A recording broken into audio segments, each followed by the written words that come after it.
The views and opinions expressed today on Black Focus Radio are not the views and opinions of the station, its management, or its advertisers. Now, let's get ready to focus on our issues, our solutions, using our voices on Black Focus Radio. Welcome to Black Focus, the show designed with our community in mind, where we focus on our issues, developing our solutions, using our voices. Central Arkansas, surrounding areas, and the nation. Get ready. Black Focus starts right now. Phone lines open at 855-525-5683. So here's your host, David W. Coleman. It's Monday, and that means it's time for another edition of Black Focus Radio. Our issues, our solutions, our voices. 855-525-5683 is the number. That's how you get in touch with me. If you'd like to join the show, or you can hit me up on YouTube, Instagram, Facebook, and Twitter. Oh, no Twitter. I'm just kidding. I got you did that. No, go out to YouTube and make sure you like, share, and subscribe. Tell a friend to tell another friend. And then tell their mama, daddy, sister, brother, cousin, uncle, your play uncle, your godmama, all them god folks you got. Okay? You know you got a big family. Hey, spread the word about Black Focus Radio. And also join me for my one-man crusade to get rid of the N-word. See, if you join me, then it'll be like two men and a woman. So how many people it is, it don't matter. Just don't say it. Okay? Got a lot of stuff to talk about today, man. What a week. It just seems like week after week over the last few months, ever since that fool took the White House, it's just been crazy. So we got a whole agenda of stuff. I don't even know if we're going to get to all of it. Some of this stuff I've got, we're going to skip around. I'll get it to you next week if at all possible. But certainly we're going to talk about what happened at Tennessee State University last week. We've got to talk about that, and I want to applaud those students for taking care of their business. Also, the NFL and country music, is there a rift going on that we don't know about? There are rumors. We'll get into that as well. And is it time for athletes to take a stand? And why are the black bourgeoisie being extra quiet as it relates to this Jimmy Kimmel and all this other stuff? More Republicans and their debauchery. Ryan Walters out of Oklahoma, he resigned. We'll talk about that a little bit as well. It's all part of their debauchery, man. As I said, Jimmy Kimmel is back. Sinclair Broadcasting takes a hit. Who is Sinclair Broadcasting? We're going to talk about them as well. It's important for you to know. I told you we got a lot of stuff to get into. We're also going to talk about Erica Kirk, Charlie Kirk's wife, and what she did in Romania. Yeah, these people are, whatever you just said, that's what they are. Okay. Okay. And there were 51 senators who voted to protect the Epstein files. We'll look into that as well. We might throw out some names for you. And the upcoming spending bill is critical. We're going to find out just how much guts the Democrats have. This is going to make or break their party. We'll see what happens. And of course, what we must do. And we're going to put a focus on the vote because November 2026 is going to be critical for this country. So all of that and a lot more coming up here on Black Focus Radio today. Also want to support our sponsors, JoyNetRadio.com as well as RibRub.com. And I hope you will act accordingly. So without further ado, it's time for Black Facts. Dynamic Black Facts. Our culture, our history, our people. Okay, so this is a continuing series for me as it relates to, and it's just a series I created.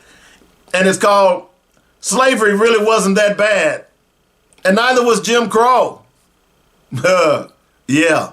So over the next few weeks, we're going to start talking about the Red Summer.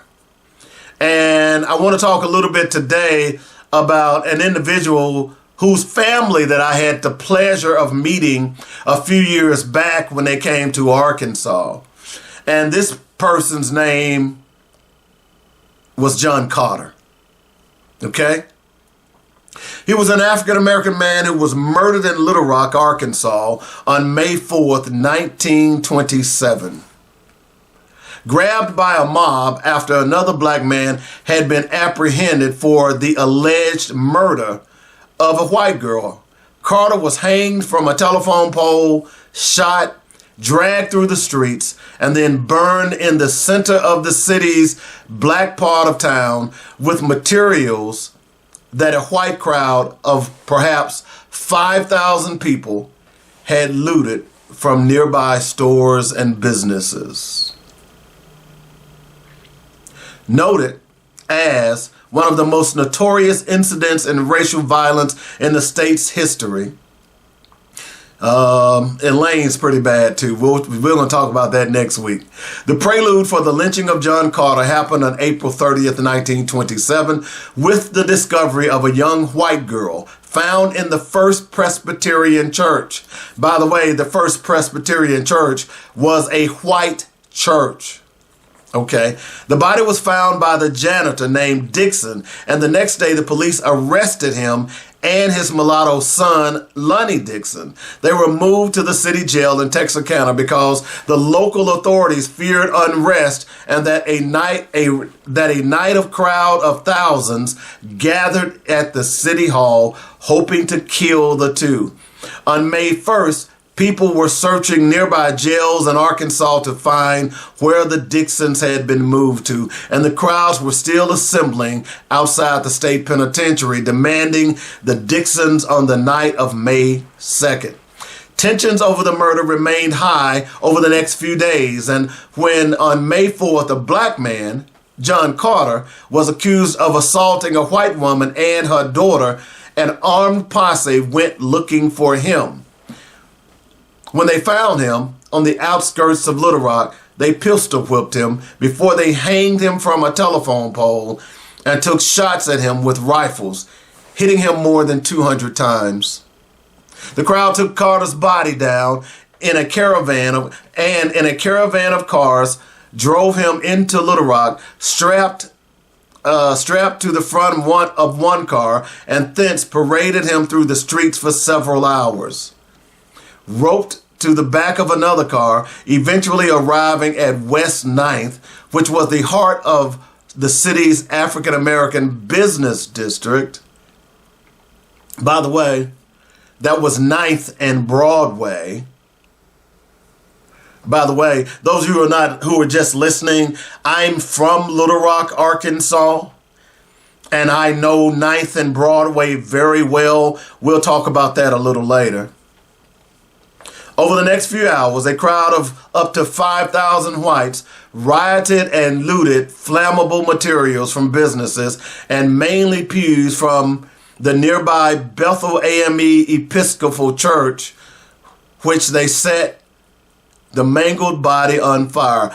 By the way, Bethel AME Church is a church that I sang in quite often. My mother was friends with people at Bethel AME Church. But I digress. While the sheriff and his men witnessed the lynching and took photographs of the body with visible people in the background, no one was ever charged. Oh, by the way, I skipped something. Let me go back. Over the next few hours, a crowd of up to 5,000 whites rioted and looted flammable materials from businesses and many pews from the nearby Bethel AME Episcopal Church, with which they set the mangled body on fire, that body being John Carter. When hours later, the National Guard showed up, they saw that one person was directing traffic with a charred arm from Carter's body. While the sheriff and his men witnessed the lynching and took photographs of the body with visible people in the background, no one was ever charged. Rioters occupied the entire neighborhood and attacked people indiscriminately, causing residents to evacuate or to hide if they were unable to leave, with reports in the Arkansas Gazette that all business, houses, and residents in the vicinity appeared deserted throughout the night. A group of white women occupied the steps of the headquarters of the Fraternal Templars, and other whites occupied the porches of people's homes. By the way, the Fraternal Templars is actually sitting on the corner of 9th and Broadway. It is now called the Mosaic Templars, and it is the Black Museum. And by the way, there is nothing in that museum that talks about John Carter. At least it wasn't by the time I left. And on that corner, there should be a memorial for John Carter, which there isn't. But I digress. Okay? And otherwise occupied the porches of people's homes. African Americans were chased and others hid, only emerging after soldiers had arrived and having received assurances that it was safe. One businessman refusing to go home until offered an escort by a soldier. One man was caught and beaten, then tossed from car to car until he was rescued by a group of 20 young men who took him to the police headquarters, where he was taken by ambulance to a hospital. He only escaped being burned alive through the intervention of a white man promising the rioters actions against the Dixons. The police themselves refused to take action during the rioting because Police Chief Beryl C. Roddenberry was reportedly still out of town after moving the Dixons. The lynching and the riot were condemned by local and state leaders such as John Netherland High School in a front page editorial in the Arkansas Gazette. And the case drew national attention since the focus was already on the South following the Great Mississippi Flood of 1927, which had in itself been the cause of unrest leading to racial violence, including the lynching of Jim and Mark Fox. The image of Arkansas was at stake and the possible effect of national relief for flood damage. Unrest persisted for weeks after the event. Black people fled the city, and two black out-of-state newspapers, the Pittsburgh Courier and the Chicago Defender, were banned from circulation by the Little Rock Board of Censors. On May 19th, Lonnie Dixon, the son of the janitor who found the girl's body, was tried and quickly sentenced to death and executed. The lynching of John Carter, which reportedly caused a mass exodus of local blacks, is said to have been the last lynching in Little Rock. The white community kept the story under wraps, according to the Arkansas Times columnist Jay Barth, but it was as important to the people of Little Rock as the murder of Emmett Till was later in Mississippi, in that it instilled fear in the black citizens of a white-dominated town. A small display at the Mosaic Templar Center remembers John Carter. But Barth argued the city should erect a physical monument. Now, just to be clear with you, there are quite a few horrific stories in Arkansas. I can tell you about what happened to the black boys who were incarcerated at a boys' home in Wrightsville, Arkansas, which is only 10 miles outside of Little Rock. And they were burned to death. They were locked in a building and they were burned to death. We will talk about that as a black fact in the very near future. I can also tell you about Elaine, Arkansas, because when we talk about Elaine, Arkansas, well, when we talk about the Red Summer, for some reason, Elaine, Arkansas gets ignored. You know, this is where the National Guard literally opened fire on former World War I black troops, killing them. We'll talk about that. We've actually had the historian on for that particular atrocity. But the reason I'm talking about John Carter today is because there was something, if you heard me read that piece, that nobody ever served one dime of time for the murder of this innocent man. There is actually a documentary. And the reason this is so close to me is because as a young kid, I grew up on 9th Street, 9th and Broadway. And the reason I spent so much time, I remember there used to be the black-only theater down there called the Gym Theater. I remember, and as I think about it, this movie probably colored my thought process for the rest of my life and brought me to where I am today. My mom and my aunt, her sister, had a shop down on 9th and Broadway. Well, it wasn't her shop. My aunt worked at the shop. It was called Elite Barber and Beauty. Okay? It was actually pronounced Elite Barber and Beauty, but black folks called it Elite. All right? So every Saturday or every other Saturday, as a little 5, 6, 7, 8, 9-year-old, I was at Elite Barber and Beauty, sitting in the back of the room where my mother was getting her hair done because they did curls and pressing back then. I smelled more burnt hair in my lifetime growing up than I can remember, as my aunt did her hair. By the way, my uncle, my great uncle, Uncle Vassy Belcher, was doing hair at the front. By the way, he did hair in his sheriff's uniform because Uncle Vassy was one of the first black sheriffs in Little Rock, Arkansas.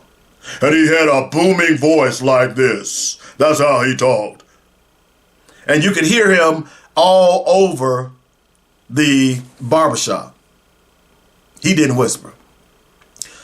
So during that time period, my mom would always tell me, make sure you stay in the barbershop because there are all kinds of people out here on 9th Street. What I didn't know that 9th Street was the business hub of black people at that time. And I snuck out of the Elite Barber and Beauty and walked a half a block down the street and snuck into the Gym Theater. And here's what was playing at the Gym Theater. Have you ever seen the movie Zulu Dawn? I've seen it a few times since then, but as a young kid, and I can't remember how old I was. I had to be 8, 9, 10 years old. It was the first movie I had ever seen where black people were killing white people. Okay?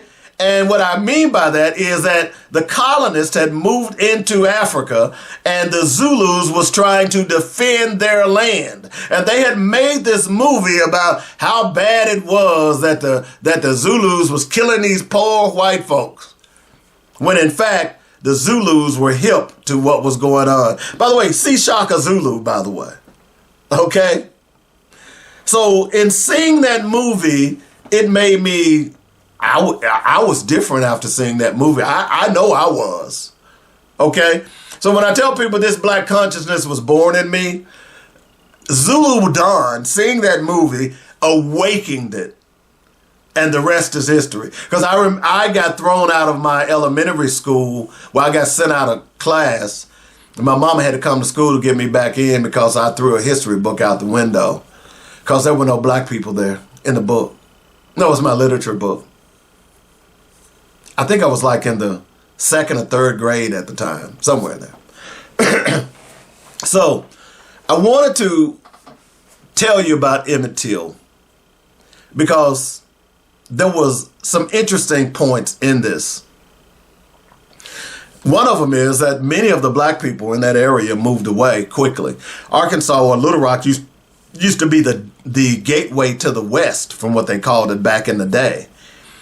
people migrating from Mississippi, Louisiana, had to come through Arkansas to get to Oklahoma and Texas and places like that. And Arkansas was doing quite well.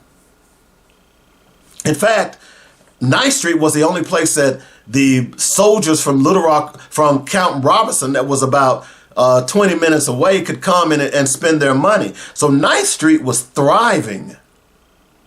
And then you know what they did? John Carter happened. People stopped migrating.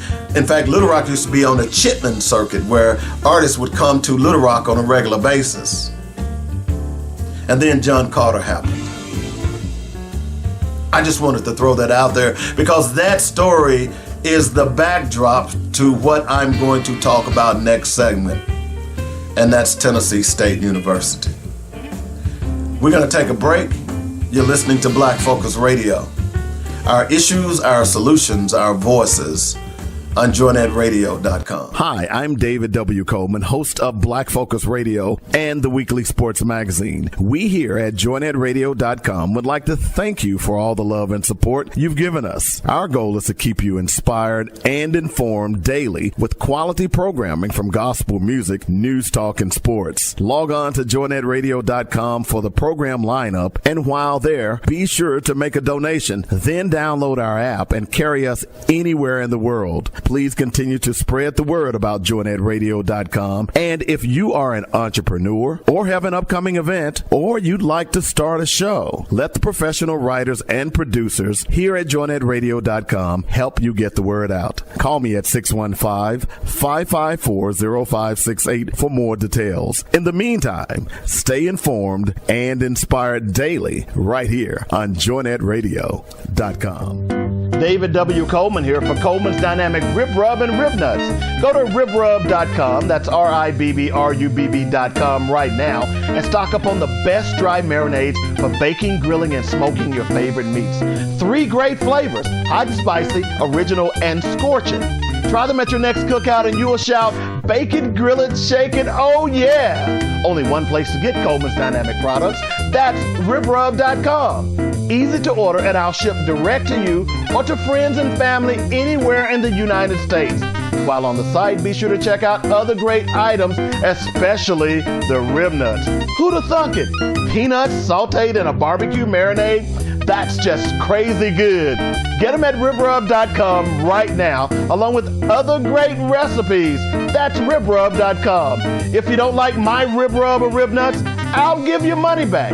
Do it today. That's Coleman's Dynamic Products at ribrub.com. Welcome back to Black Focus Radio. Our issues, our solutions, our voices. 855-525-5683 is the number. That's how you get in touch with me if you'd like to join the show. Don't forget to hit us up on YouTube, like, share, and subscribe. I'm currently living in the DMV. I live about 20 minutes north of Baltimore.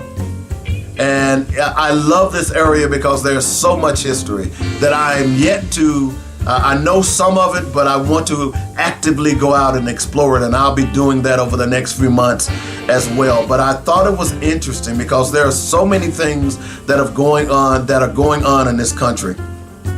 I thought it was important for us to take note of some things that have happened this week.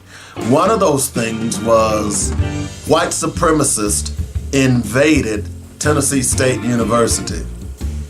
Now, if you don't know what Tennessee State University is, for a long time, Tennessee State, if you know anything about Olympic history, then you know about the Tiger Bells, okay?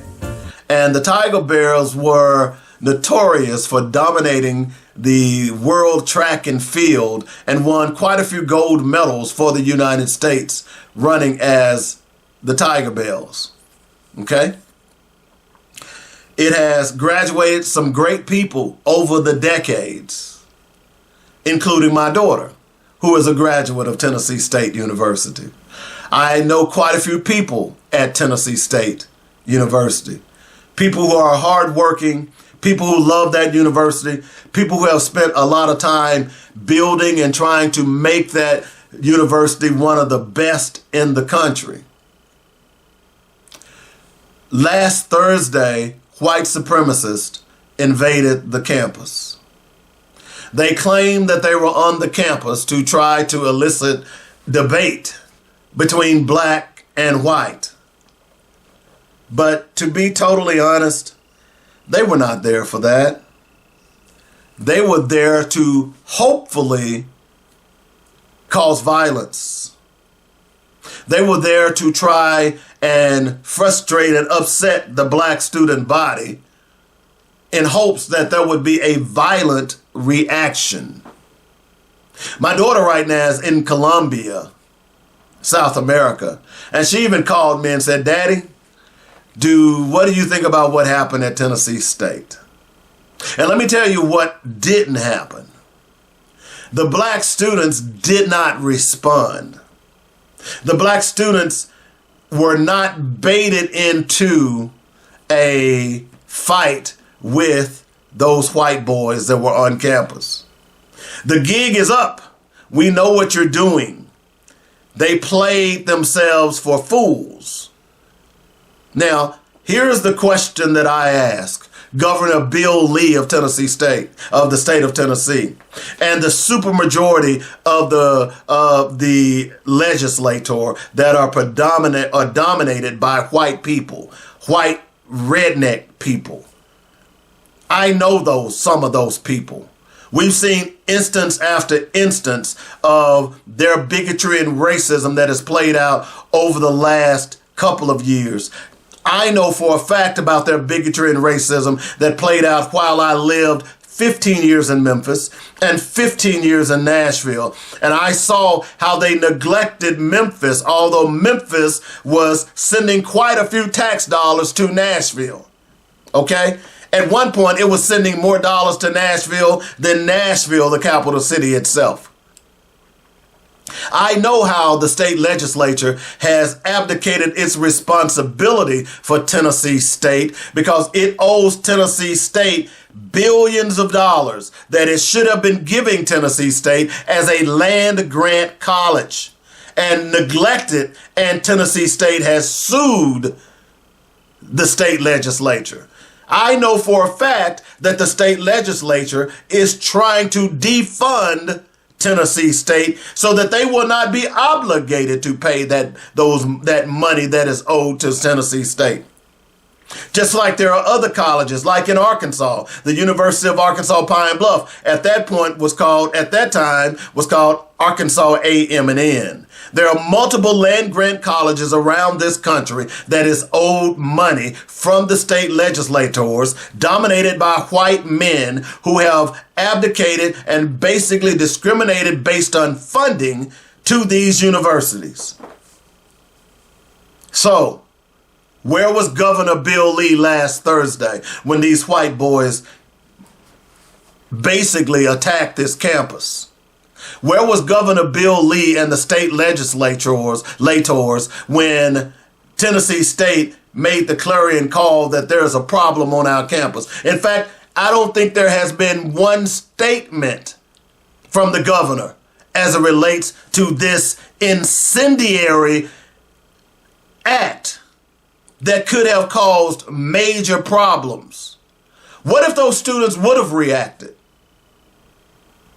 Now, the reason I'm calling out Governor Bill Lee is the fact, remember our black fact with John Carter, right? You remember that, right? Nobody, the police, the mayor, the city council, the governor, the attorney general, none of those people did anything when John Carter was viciously murdered. They ignored it. They turned their backs just like they did in many of the instances that took place during the Red Summer. Hundreds of incidents that we're going to cover throughout the next few weeks on this show. Where were the governor? Where were the authorities? Why didn't they respond?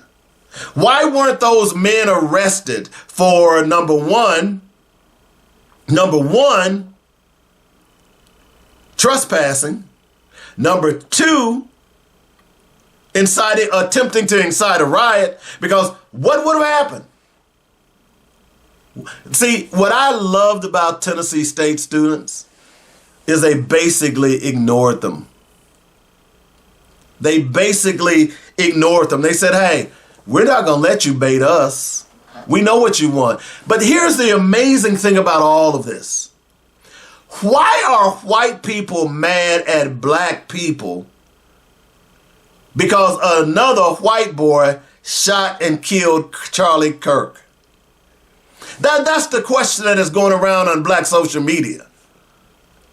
I asked that question last week. Remember Charlie Kirk got shot and killed? The first thing they did, they started calling in bomb threats to HBCUs. Why? There wasn't a black man that killed Charlie Kirk. I know you all were pushing that. Y'all were pushing that story. Y'all were hoping that it was going to be an immigrant, somebody with brown skin. And then you had to eat crow because it wasn't. It was someone who looked just like you, just like the white boy who shot up the school in Colorado the same day that Kirk was killed. So why are y'all mad at black people? You see, here's the one thing you got to understand about black folks. Black folks would mind their own business if y'all would just leave us the hell alone. But y'all won't. You know, it wasn't us who caused slavery.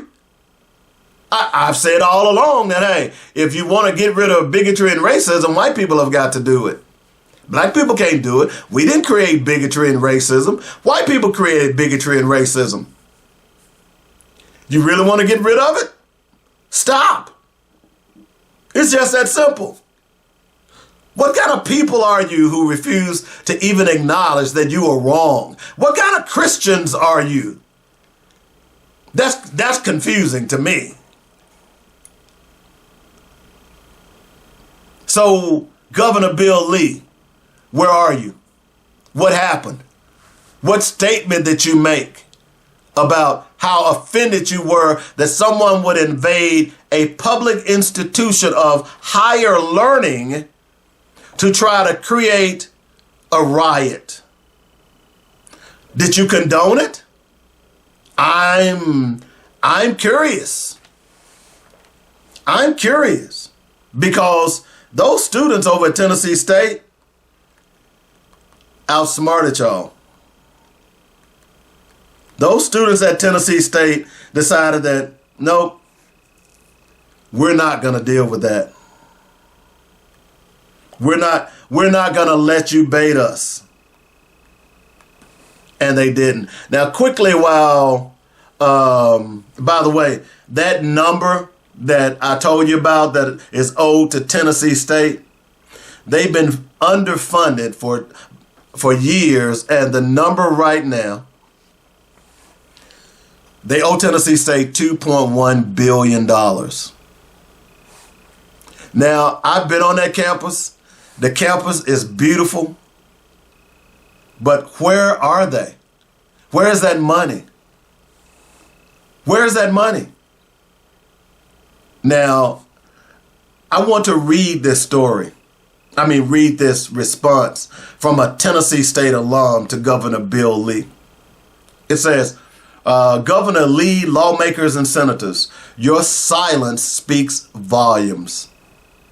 When a group of outsiders walked onto the campus of Tennessee State University, our beloved HBCU with a proud history, they brought disruption, intimidation, and disrespect. TSU acted quickly and within its own policies, removing those who had no right to be there. But the silence that followed from Tennessee's so-called leaders is deafening. Where is Governor Bill Lee? Where are the voices of our state representatives? Where are the United States senators that are supposed to stand against hatred and injustice? Not a word, not a whisper. Their silence tells us everything when it comes to protecting TSU, our students, and our community. They would rather look the other way. This is not just about campus policy. This is about the racist tactics that continue to target our institutions and our people. And when those in power refuse to condemn these actions, they become complicit. Silence in the face of racism is cowardice. Tennessee State's history is one of strength, resilience, and excellence. We as a Tennessee family cannot and will not shrink back like cowards.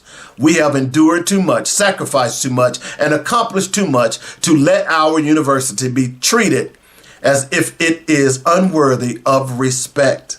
We demand more. We demand that our governor, our state legislators, and our senators speak out against this incident and make it clear that intimidation and disrespect will not be tolerated in Tennessee.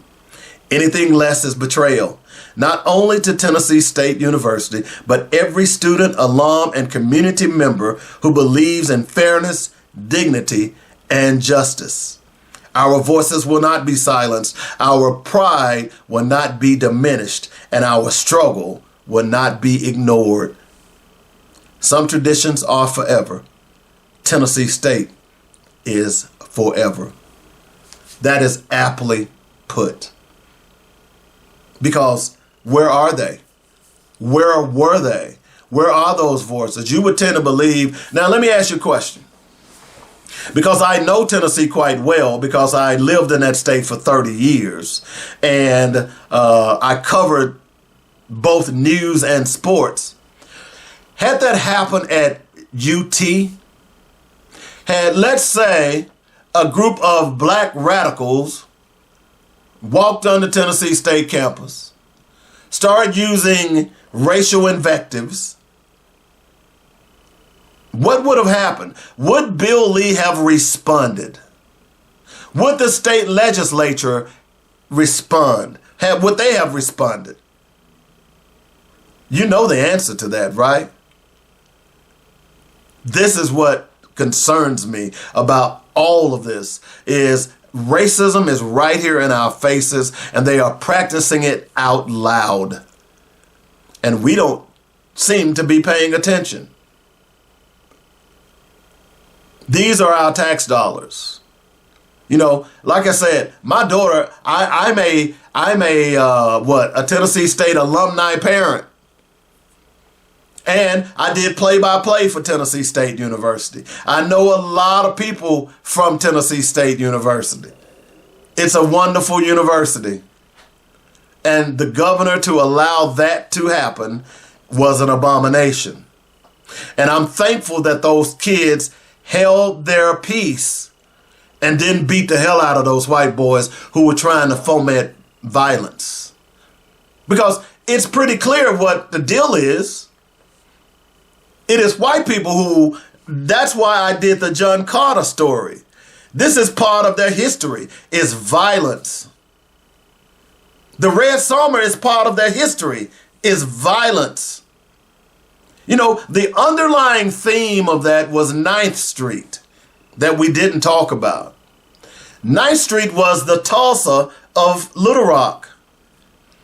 And when you hear me talk about all of these other these incidences that took place during the Red Summer, you're going to find out that these were black enclaves that was making money, and the white people didn't like it. Even up until the 1960s, 9th Street was thriving. You know what happened to 9th Street, by the way? They built the interstate through 9th Street. Oh, by the way, they did that in every black community across the country that had thriving black business districts. They built the interstate through them and destroyed them. Not exaggeration. Do your research. That's what happened to 9th Street. That's what happened to 9th Street. The street that I walked up and down on a regular basis. The street where I bought greens. My mama bought greens and bought barbecue and pig feet and sour pickles, where I could go next door to the little store and get a sour pickle and put a peppermint stick in the middle of it. That was good eating back in the day. Hello? Where I first learned to eat liver loaf. Y'all don't know what liver loaf is, do you? This was 9th Street. This was part of my history. This was part of me growing up. And I didn't even know until I was almost an adult that this John Carter had happened. I knew why they built the interstate, the Wilbur D. Mills Freeway. It cuts right through the heart of Little Rock, Arkansas, and 9th Street was right there. It was right there. So no, they're not interested in preserving black life. It is up to us. This is why you've been hearing me talk about it is important for us to support black media. It is important for us to support black businesses. Later on in the show, I'm going to talk a little bit more about that. And where are the black bourgeoisie? Because it is important that if you don't stand up against tyranny when it first rears its head, before you know it, it will have its foot on your neck. I go back to my original question. Why are white people mad at HBCUs because a white boy killed Charlie Kirk? I'm just asking the question. Don't get mad at me. I'm sorry if I hurt your feeling. But, you know, sometimes facts are hard. And the sooner you start accepting facts, the easier you can move on or climb out of the hole that you're in. You see, white people in America are still in a hole. They're hanging on to the Confederacy. They're hanging on to the 14 words. They're hanging on because they don't want to accept facts. They can be a stubborn thing, but they don't go away. Even though you bury them. That old saying, truth crushed to earth will always rise or will rise again. All we got to do is look at Africa. What did they do? They blew the noses off of the statues. They tried to bury all of the mummies. And then, of course, DNA happened. And DNA told us who and what they were. And then they forgot that those same Africans moved or migrated to other parts of the world and built the same structures or similar structures. Hello? I just wanted to throw that out there and applaud Tennessee State. And before I go to break, I want to warn all these other HBCUs that the rednecks are coming. The rednecks are coming. The rednecks are coming. And what you need to do is ignore them. There's no reason to even engage them unless they touch you. Then beat the hell out of them. But don't even engage them because that's what they want you to do. Okay? I applaud the Tennessee State Tigers. I love you, Big Blue. You're always in my heart. And of course, my daughter too. We'll take a break. When we come back, let's see, what do we want to talk about? We'll talk a little more about the NFL and the black bourgeoisie. You're listening to Black Focus Radio. Our issues, our solutions, our voices on joynetradio.com. Barbecue season is here and you're still using that 99-cent goop full of chemical derivatives and high fructose corn syrup for your sauce? Stop, please. Get to ribrub.com now and save your next cookout with an array of all natural rubs and sauces. Start with the Dynamic Rib Dust for seasoning and the Dynamic Rib Rub for flavor, and top off your grilled or smoked masterpiece with Dynamic Rib Juice. Don't forget the Dynamic Pepper Juice for just the right kick for those chicken wings. One other thing, you've got to try the delectably delicious Dynamic Rib Nuts. Can't decide? Order a Dynamic gift box and satisfy all of your cravings. Come on, give me your hand and let me take you to barbecue land at ribrub.com. That's RIBBRUBB.com, and we'll show you how to bake it, grill it, smoke it. Oh yeah. Welcome back to Black Focus Radio. Our issues, our solutions, our voices. 855-525-5683 is the number. That's how you get in touch with me if you'd like to join the show. You know, we talked a little bit about Tennessee State and what's going on. And one of the things that has come up, and something that I keep hearing, and I noticed that there's a certain, and I'm not going to even call his name because I don't even listen to his show anymore because he's such a disgusting individual to me. And y'all, he's a black guy on one of the major sports networks. You know what I'm talking about. He came out and was criticizing Jimmy Kimmel. And we'll probably talk about Kimmel here in a little bit. But he was saying that Jimmy Kimmel need to go along to get along. And that mentality is typical of black people all over this country. I won't say black people, but some black people all over this country. Don't make waves.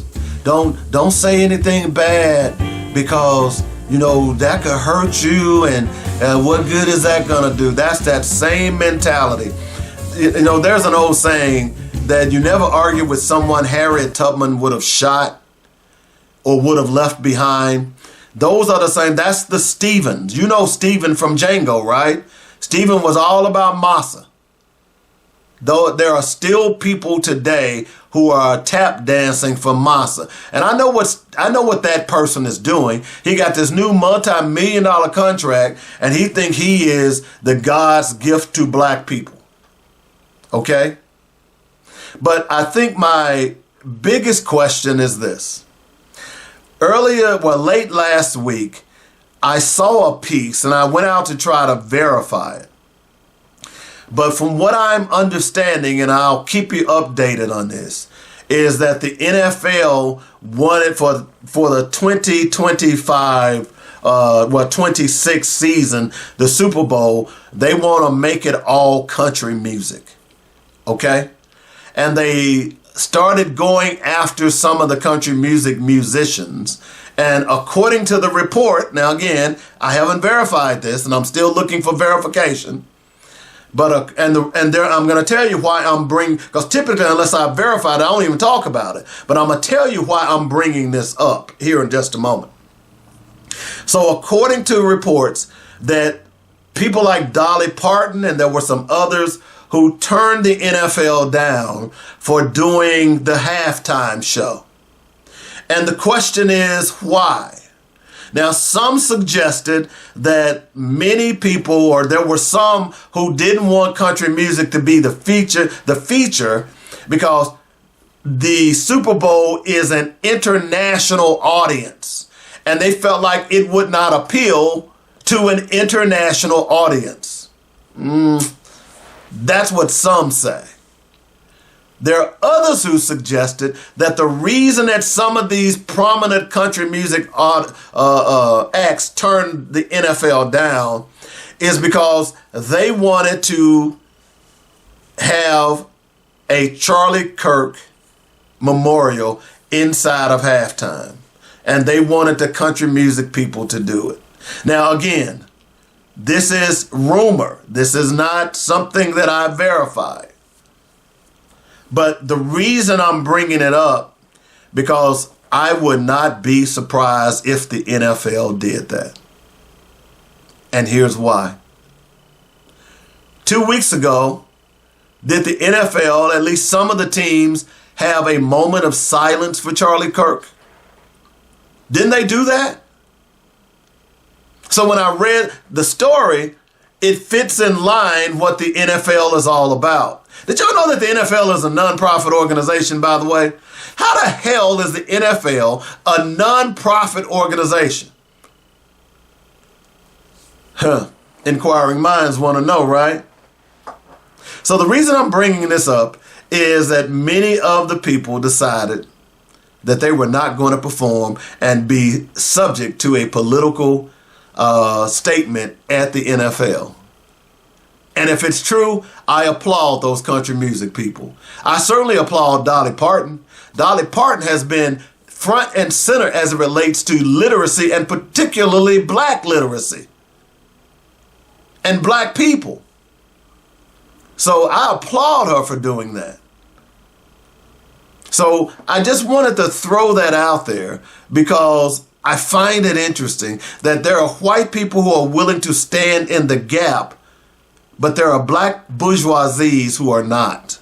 Because black bourgeoisies have started worshiping the gods of a beaten enemy. If you don't know what that is, go back to my show 2 weeks ago. I explained it in detail. You know, that guy on ESPN who was telling Jimmy Kimmel that he should go along to get along, he's part of the problem. Part of the reason that the NFL Players Union cannot get a better contract is because a lot of those players are going along to get along. You see, if we're going to have true freedom, then it's going to require that black bourgeoisie get on board. Many of them wasn't on board with Dr. King. You know, there are a lot of black people. Who was that? Byron Donald, who said once that I've been stopped by police. Really? And I did whatever they said. Yeah, you got your rights violated. I bet you they didn't know that you were a congressman, or were you a congressman at that time? Oh, and good old Mushmouth from South Carolina. I was stopped by police. They didn't treat me bad. It's funny how you say that. You know, I was watching a video earlier today, and it was a video of a white family. Okay? And apparently the daughter of this white family had broken up with her boyfriend. I don't know if he was living there, didn't go into details on all of that, but he had gotten a court order. To be able to go back to the house and get his belongings. And the girlfriend was standing up, and by the way, he went with the police. The girlfriend was standing in the garage, and this was in a wealthy neighborhood, according to the caption. And it was wealthy because the houses looked good. She was telling the police that she wasn't going to abide. He ain't getting jack, cussing at the police. This was a white girl now. She was white. Cussing at the police. And finally she came out of the garage and ran at the guy. She slugged the guy. At that point, there was assault in front of the police. The police decided that they were going to arrest her. By the way, her mama was standing there too. Okay. And the brother. And the police pulled out his taser and said, put your hands behind your back. Mama ran in front of the police and grabbed her daughter and pulled her daughter back into the house. Daddy comes out of the house and tells and closes the garage. And the police finally get the mama to come out of the house again. And they immediately arrest the mama for, what was it? I think they arrested her for obstruction of justice, which it clearly was, if you saw the video. And as I sat there wondering, I said, this is interesting.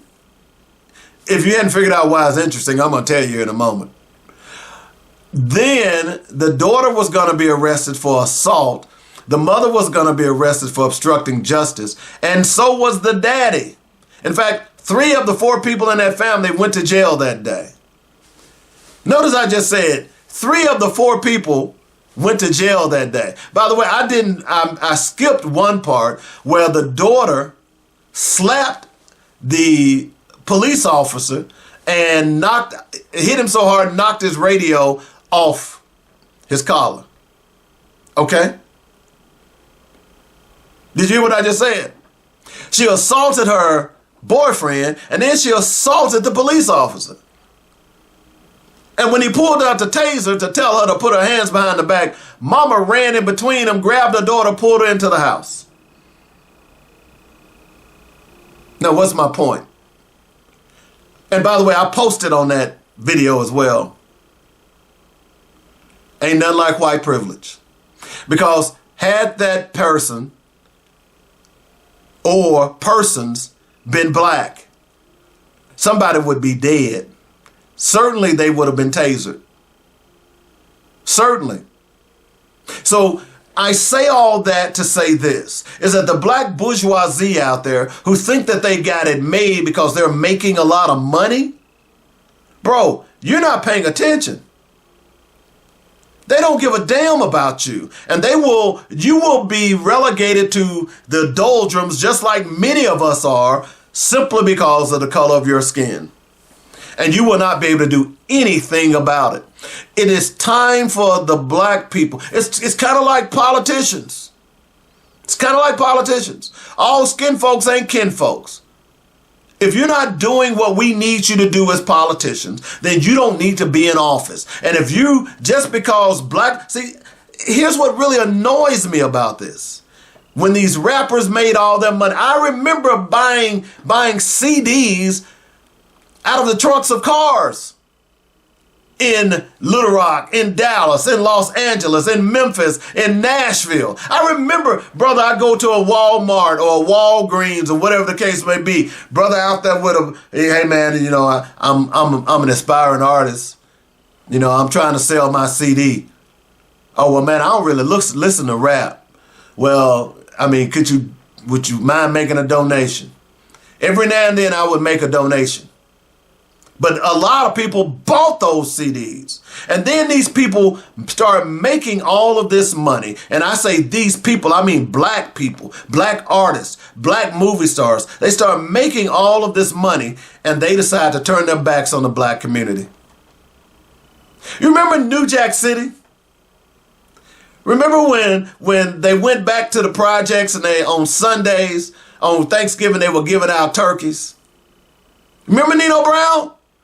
And he thought he was big wig because he's killing the black community by selling drugs. So he goes back to the black community to give out turkeys so people would love him. These are the same black people. They're not giving out turkeys. They're giving out BS. And it's time for us to call them to the table. Either they're going to join the movement or they need to go over there somewhere. Because white people are not going to accept them. Okay? Go join the Jason Whitlock fan club. Stephen A. Smith. Okay? Byron Donalds and all you others out there.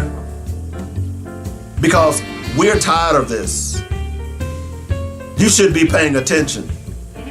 At some point, you have to stand up against tyranny. If black people would have never stood up against racism, bigotry, segregation, and slavery, we would still be enslaved. At what point are you going to stand up, black bourgeoisie?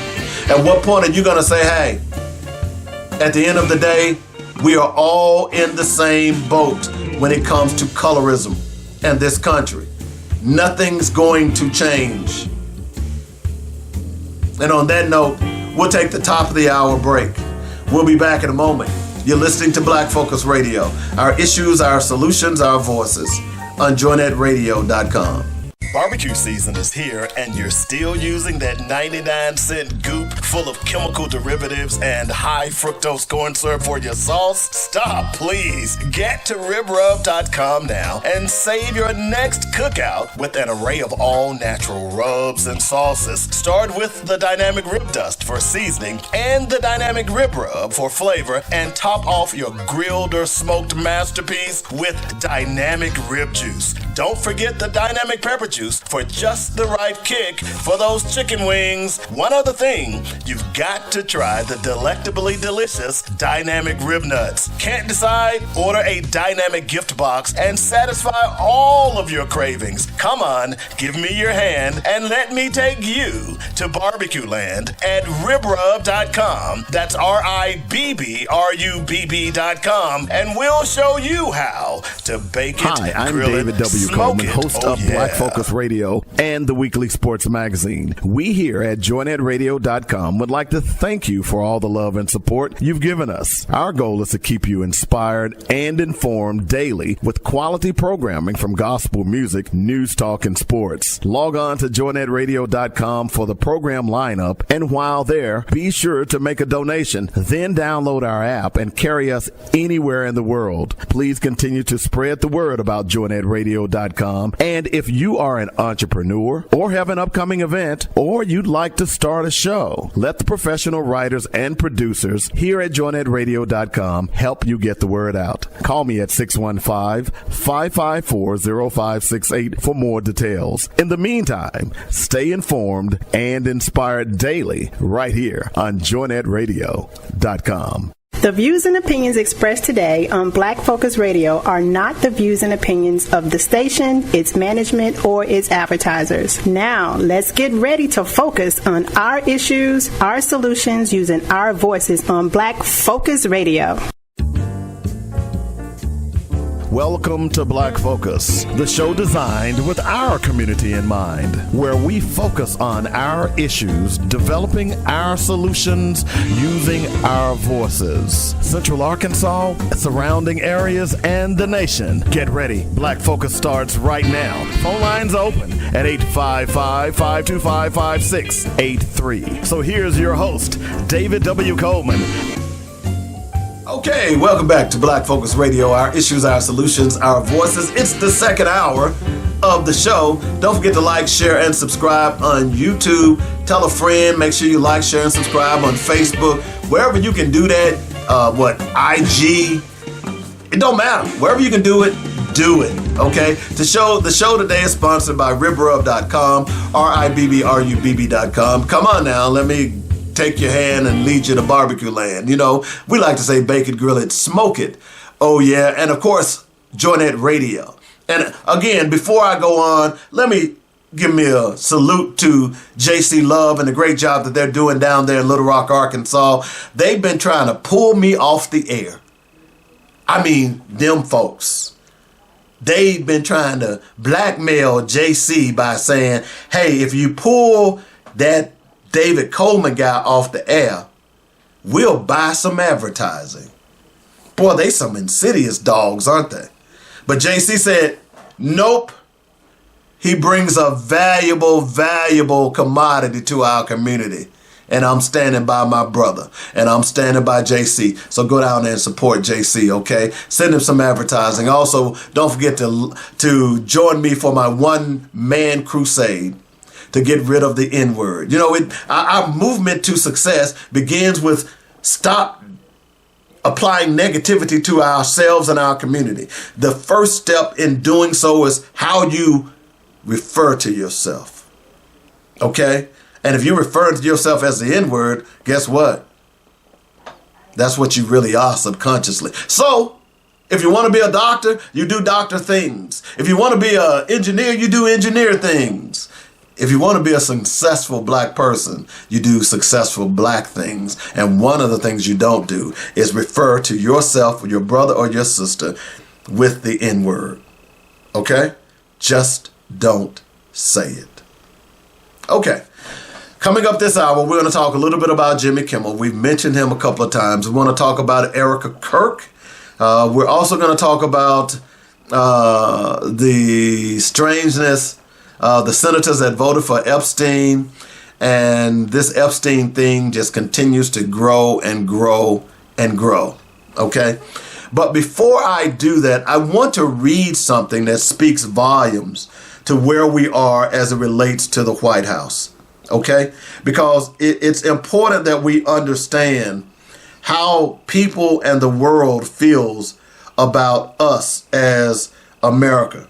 This is probably the worst thing that we could ever, I won't say the worst thing that someone could say, but it certainly speaks volumes to what a lot of people believe or what a lot of people are thinking about black people, or I should say the United States as a whole. So give me a moment. Let me pull this up because I meant to have it up and ready for us. So let me get it because I thought it was important that we understand, and we need to start understanding how the world thinks or feels about us as America, because America thinks that we are so good, that everybody loved them some Americas. So here it is. So let me read this to you. This is from the words of, or by an author in Great Britain, by Oliver Kornsky. I hope I'm pronouncing that right. Okay. Behold, the festering carcass of American rot shoved into an ill-fitting suit. The sleaze of a con man, the cowardice of a draft dodger, the gluttony of a parasite, the racism of a Klansman, the sexism of a back alley creep, the ignorance of a barstool drunk, and the greed of a hedge fund ghoul, all spray painted orange and paraded like a prize hog at a county fair. Not a president, not even a man, just a diseased distillation of everything this country swears it isn't, but has always been. Arrogance dressed up as exceptionalism, stupidity passed off as common sense, cruelty sold as toughness, greed exalted as ambition, the corruption worshipped like gospel. It is America's shadow made flesh, a rotting pumpkin idol, proving that when the nation kneels before money, power, and spite, it doesn't just lose its soul, it shits out this bloated obscenity and calls it a leader. By now you all know about Jimmy Kimmel. By now you all know about these disgusting Rethuglicans, as I call it. So what's going on now? Do y'all know about Ryan Walters? Ryan Walters was the superintendent of schools in Oklahoma. By the way, Oklahoma is one of the poorest states in the country. Gavin Newsom, he basically trolled them the other day, reminding them of that fact. But Ryan Walters was MAGA to the core. MAGA to the core.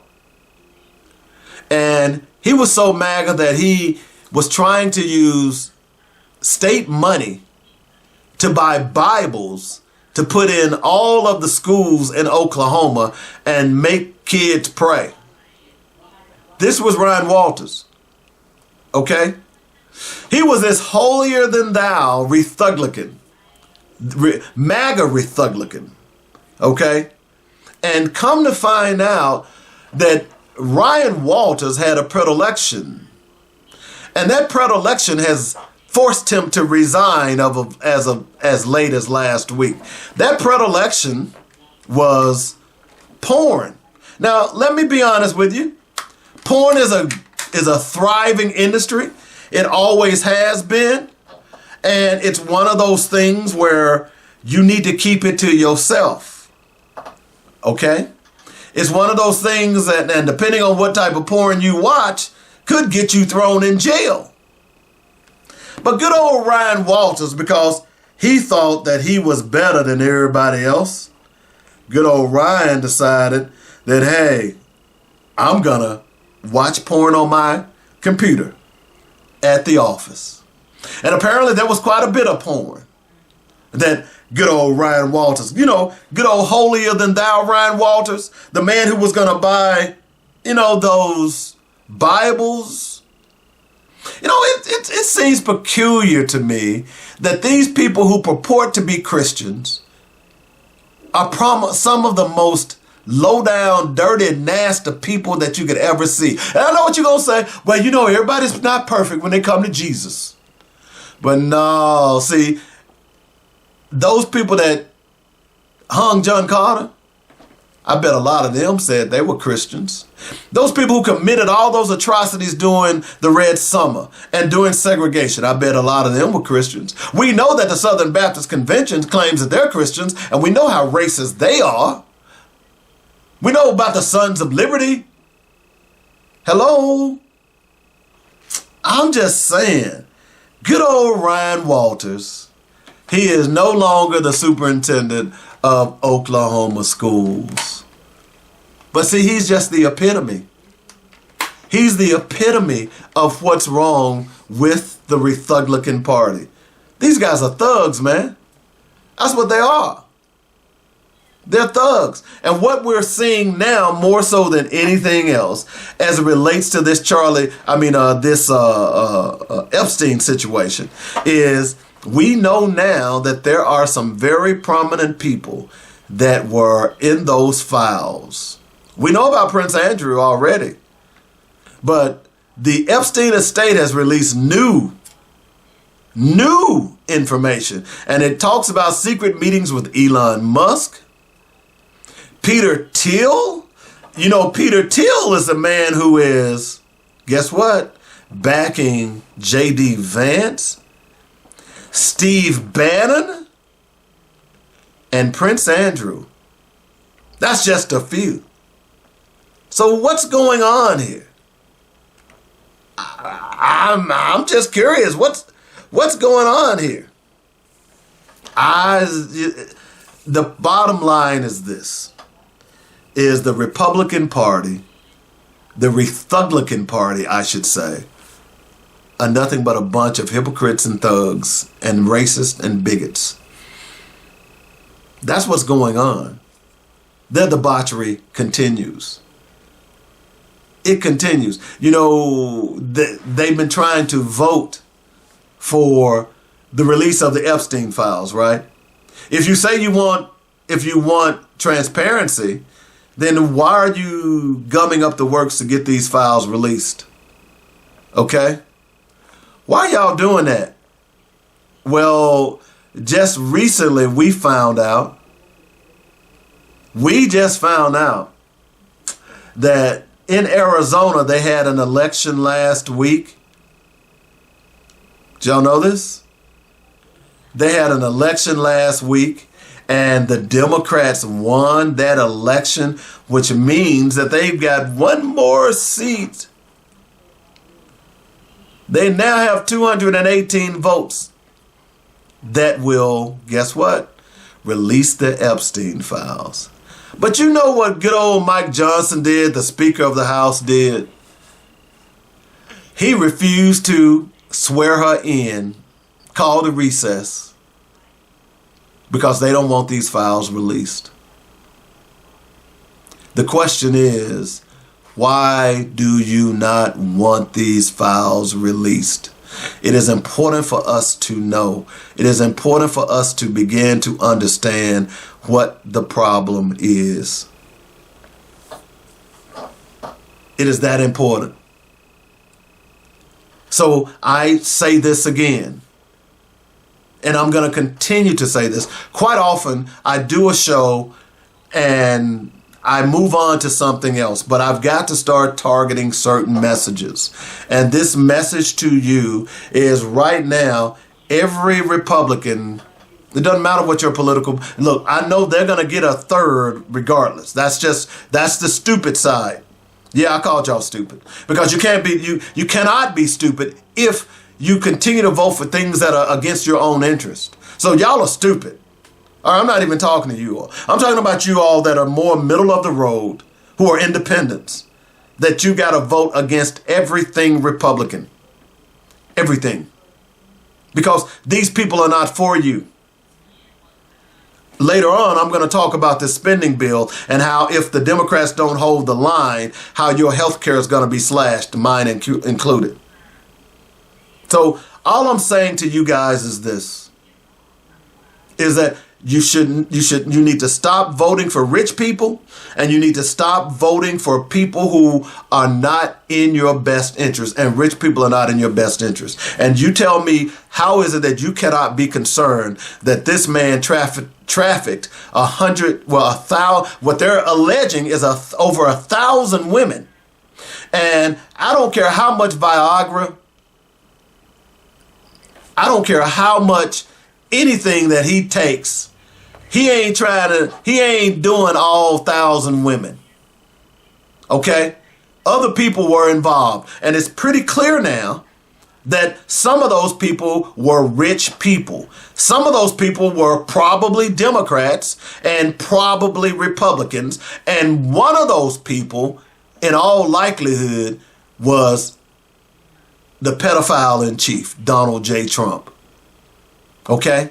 We know that he flew on the plane We know his predilections to young girls. I'm going to talk in this next segment about Erica Kirk and her background with guess who? Donald J. Trump. Hello? Don't y'all see how this stinks to high heaven?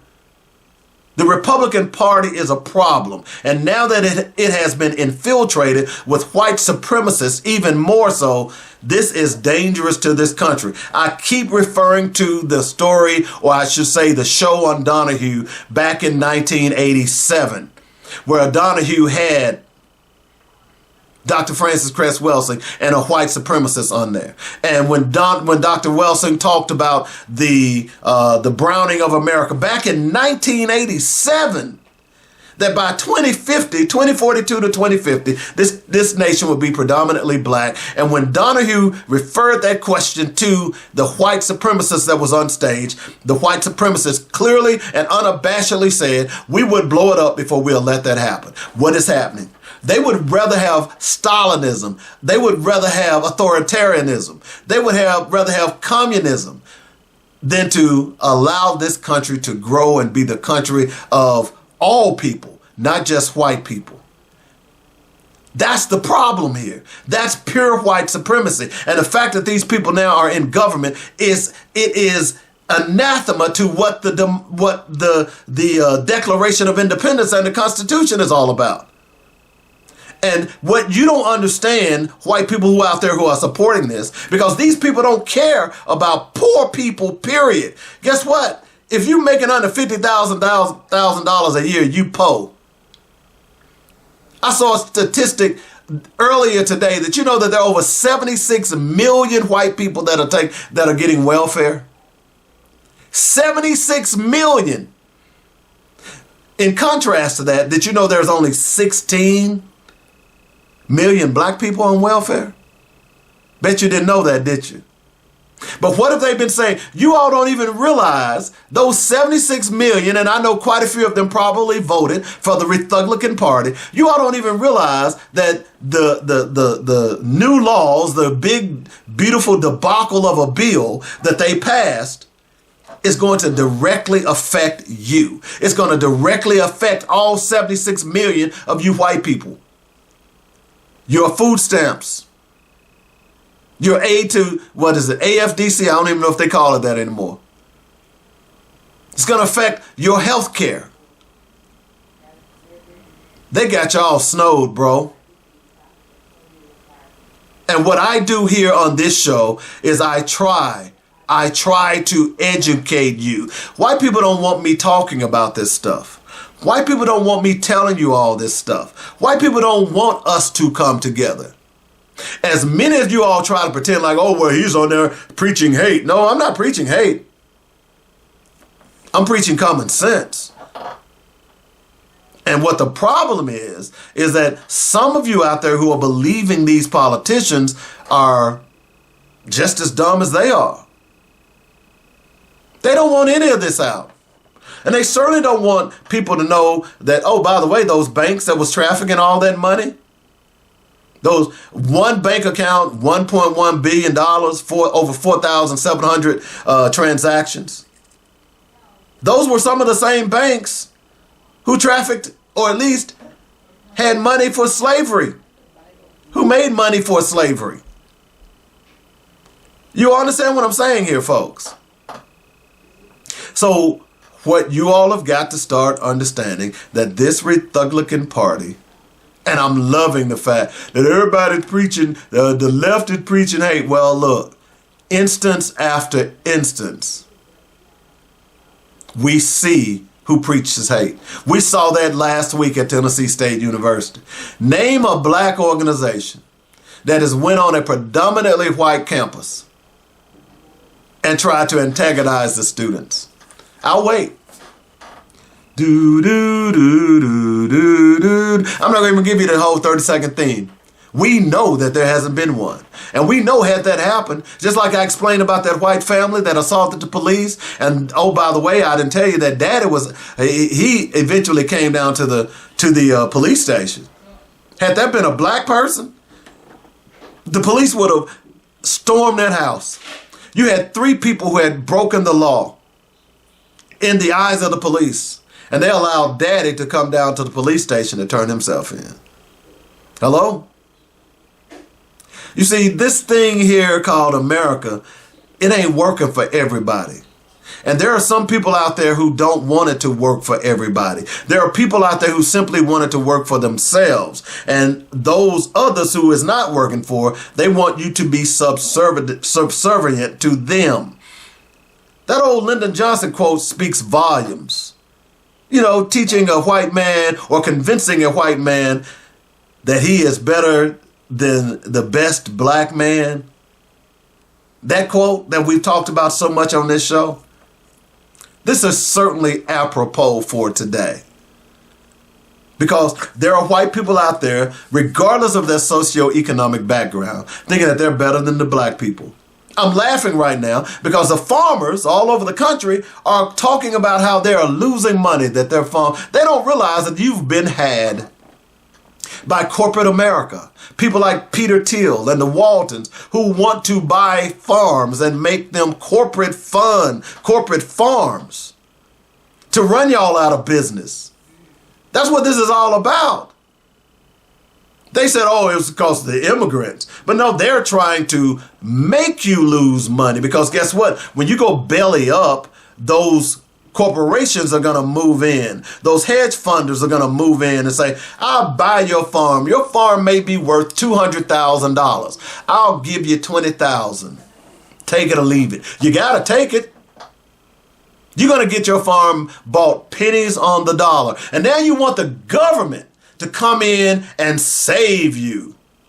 Now, wait a minute. Wasn't it just a few years ago that they were trying to stimulate the economy by forgiving some of the student debt loans for students? And a bunch of you white folks out there were up in arms saying it was wrong. You even went to the Supreme Court. Why the hell should we be bailing out farmers?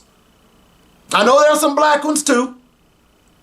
But why should we be bailing you all out when you all weren't willing to bail out students? In fact, I'm done bailing out any corporation. As a matter of fact, any football team, baseball team, basketball team, any of these professional leagues who come to your city and says, hey, you need to build us a new stadium. After they're winning, they're making billions of dollars, but you want the city to build you a new stadium? We should be saying no. But this is how we've been caught up. We've been bamboozled. We've been hoodwinked. We've been led amok. Because these people don't care about us. And the Republican Party continues to show you that over and over again. Don't you, Mike Johnson? You don't care about the Epstein files. You just want to make sure that you run cover. And the question is, Mike, are you in the Epstein files? That's a question that we all trying to find out. That's a question that we all trying to find out. When we come back, we're going to take a quick break. When we come back, we're going to talk a little bit more about the Jimmy Kimmel situation. And I want to make sure that I leave room for Erica Kirk, because we'll follow up with that and then we'll get to Jimmy Kimmel. We'll be back in a moment. You're listening to Black Focus Radio. Our issues, our solutions, our voices on joinetradio.com. 99-cent goop full of chemical derivatives and high fructose corn syrup for your sauce? Stop, please. Get to ribrub.com now and save your next cookout with an array of all natural rubs and sauces. Start with the Dynamic Rib Dust for seasoning and the Dynamic Rib Rub for flavor, and top off your grilled or smoked masterpiece with Dynamic Rib Juice. Don't forget the Dynamic Pepper Juice for just the right kick for those chicken wings. One other thing, you've got to try the delectably delicious Dynamic Rib Nuts. Can't decide? Order a Dynamic gift box and satisfy all of your cravings. Come on, give me your hand and let me take you to barbecue land at ribrub.com. That's RIBBRUBB.com, and we'll show you how to bake it, grill it, smoke it. Oh yeah. Dynamic Dave for JoinedRadio.com. I'm inviting all small businesses to contact me at 855-525-5683 and let Joined Radio set up an advertising package specifically designed with your business in mind. This is a great opportunity for small businesses to get your products on the air. Do you want to get the word out about a new business? Joined Radio is for you. Do you want to advertise your event or social gathering? Joined Radio is for you. Do you preach or teach? Do it right here on JoinedRadio.com. Call me, Dynamic Dave, at 855-525-5683 or go to JoinedRadio.com and review our great lineup of shows. Let's help each other and let's get your products in the hands of consumers across the country. Call me, Dynamic Dave, at JoinedRadio.com at 855-525-5683. I'll talk to you soon. Coleman's Dynamic Products would like to thank you for all the support you've given us over the years. Our growth could not have happened without your purchases and word of mouth to your friends and family. That says you believe and trust us to provide Coleman's Dynamic Products with no fillers and all natural ingredients. We began with our flagship product, Rib Rub, and now it has expanded into snacks, seasonings, salts, rib juice, and pepper juice. We could not have done it without you. I'm David W. Coleman, founder and president, and I want to personally thank you for the encouraging words and support. Coleman's Dynamic Products will continue to be the best dry marinades, seasonings, and sauces you've ever put in your mouth. That's ribrub.com, RIBBRUBB. And you know what we like to say, bake it, grill it, smoke it. Oh, yeah. Pigskin, check. Round ball, check. Hard ball, check. Hockey puck, check. Burning rubber, check. We got it all on the weekly sports page with David Coleman. What else do you need? Did I say food? Can't have sports without food. What kind of show is this again? A sports show. Oh, okay. Pass me those rib nuts. Yeah, we do have it all and a whole lot more with me, Dynamic David Coleman, on the weekly sports magazine. Welcome back to Black Focus Radio. Our issues, our solutions, our voices. 855-525-5683 is the number. That's how you get in touch with me if you'd like to join the show. You can hit me up on Instagram, YouTube, and Facebook. While you're out on Facebook, make sure you like, share, and subscribe. You know, we were talking about the debauchery of the Rethuglicans party, and it sees no end. And this segment, let me go ahead and talk a little bit about Erica Kirk. We'll probably end the segment with Jimmy Kimmel and some other things, and then we've got what we must do. Okay, so by now you know about what happened to Charlie Kirk. His wife is taking over the mantle for Turning Point USA, which is the organization that was funded by, guess what? A multi-millionaire, billionaire, and now, and I believe that was John Paulson, by the way. Now she's taking it over, but it's always interesting to do a little background check on some of these people because you begin to realize who and what they really were. So just to give you a synopsis of Erica Kirk. Erica Kirk, at one point, she was 17 years old. I think she participated in a beauty pageant. She won Miss Arizona or the runner-up or something along those lines. And she was part of this beauty pageant circuit. And the person who was over this particular beauty pageant was none other than Donald J. Trump at 17. I'm not saying anything. I'm just giving you the facts. You can put two and two together and make it what you want to make it. She later, at a very young age, became the president of some type of Christian ministry that went to Romania. And they were going to Romania in order to help feed the poor. And come to find out that the organization that Erica Kirk was involved with was alleged in stealing Romanian children and given to Americans. Now, I remember a period of time where white Christian organizations were going to foreign countries, poor foreign countries, and basically getting the parents to give their children up for adoption. So then those white organizations would in turn give those children to Americans, mainly American white women who couldn't have a baby for medical reasons. I remember that time. Some of you all may not be old enough to and it wasn't that far back. So apparently this organization that Erica Kirk was the head of in Romania was part of one of those organizations. Apparently it got so bad that the Romanian government decided to say, hey, you know what? Y'all got to go. Because basically Romanian children were being kidnapped, stolen from their parents, shipped to other countries, given different birth certificates. Hello? And you know who was the head of this organization? Who was running it? That's right, Erica Kirk. Erica Kirk. Not only that, Les Wexner was part of all of this, who is a giant Republican financier. So it shouldn't be any surprise that what is happening now with Erica Kirk and her past and this so-called loving of Erica Kirk from Donald Trump, there's a past there. And it seems to me it kind of ties us all back in this Epstein thing. Hello?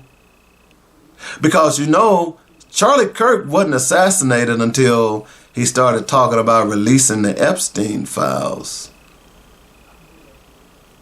Now, you might say, well, the guy who shot Charlie Kirk had nothing to do with all that. We don't know. I'm just saying.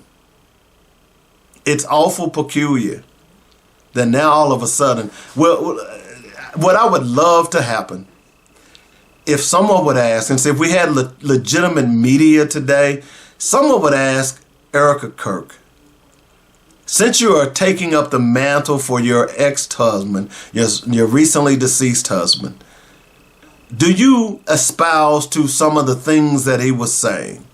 That's the first question I would have asked her. Okay? Do you espouse? And by the way, do you want the Epstein files to be released? Are you calling on Donald Trump and others to release the Epstein files? Those are two questions you need to. Do you espouse the same views as your husband? And do you want the Epstein files released? Isn't that interesting? Good old Erica Kirk. I just wanted to throw that out there. I thought y'all might need to know that. Let's talk a little bit about Jimmy Kimmel. By now, you know Jimmy Kimmel was taken off the air by ABC and Disney. And he was off the air 4 days. And because of the backlash, he's back on the air. What you all don't know is that Disney apparently lost $4 billion. People canceled their subscriptions to Disney Plus. Stopped shopping, said they canceled their vacations to Disneyland. They lost $4 billion. See, apparently y'all don't understand is money talks, that BS walks. And these corporations depend on you. What we've seen this year alone, what black people did to Target, where they lost $15 billion. Disney in 8 days, they lost $4 billion in 8 days. That is you. Stand up and applaud yourselves. Pat yourselves on the back and say, we have the power. We have the power. You see, and Jimmy Kimmel came back on the air just as irreverent as ever. And oh, by the way, Stephen A. Smith, that's how you do it. But see, you a punk ass. Yeah, I said it. So the interesting thing about it, that when ABC capitulated and said, hey, we're putting him back on the air, there was a broadcasting company who owns about quite a few stations in America. I've been sounding the alarm about Sinclair Broadcasting for the last 10 years, ever since that contract went through. Sinclair Broadcasting decided that, hey, we're not going to put him back on the air. Because Sinclair, the owners of Sinclair Broadcasting, are an ultra right-wing conservative organization. Don't believe me? Go look it up. So we're not putting him back on the air. So that means that there were going to be still millions of people who are not going to be able to see Jimmy Kimmel because of what Sinclair Broadcasting decided. But see, this is the power of the people at work. And this is another example of what I mean by the power of the people. So instead of targeting Sinclair Broadcasting, we can't really target Sinclair Broadcasting. But every station has an obligation to identify itself somewhere during the program. Usually they do it at the top of the hour. They'll say, hey, this is an ABC, this is a Johnson Broadcasting station. Da-da-da-da-da. You see it, you've seen it, you just ignore it because it happens so frequently. It says, we are a Sinclair-owned broadcasting system, something along those lines. So when you watch those stations, what do you see? Yeah, you see basic programming, but you also see commercials. And when you see those commercials, that means that that station is making money off of those commercials that ultimately goes to its parent company, which is Sinclair Broadcasting. Okay? So what did smart people do? Oh, so you're not going to put Jimmy Kimmel back on? Well, guess what we're going to do? We're going to target your advertisers. And we're going to go to them and we're going to tell them that, look, if Sinclair Broadcasting, in which you advertise, does not put Kimmel back on the air, we're going to start boycotting you. And lo and behold, Sinclair Broadcasting capitulates and says, hey, I'm just playing with y'all. Y'all know I'm just playing. Y'all too serious. They put Jimmy Kimmel back on the air. What's my point? The power of the people. We're seeing it play out right before our eyes. I know we're so used to people saying it, but you don't believe it. But we saw it this past spring with Target. Black people saw it beyond a shadow of a doubt. We've seen it again. Just in 8 days, Sinclair Broadcasting lost $4 billion. I said 4, not 4, but 4. When I say 4, that means it's serious. $4 billion in 8 days. And the sad thing about it, some of that money will never be recouped because there are people, just like black people said, hey, once Target did what they did, we ain't going back. Target is still struggling. By the way, you know what Target is doing now? Target is targeting Hispanics.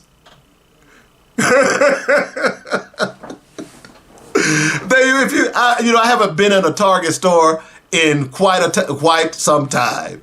But from what I understand, they now have Hispanic lettering, they have a Hispanic clothing, and Hispanic colors. They're targeting Hispanics. Don't be no damn fool, Hispanics.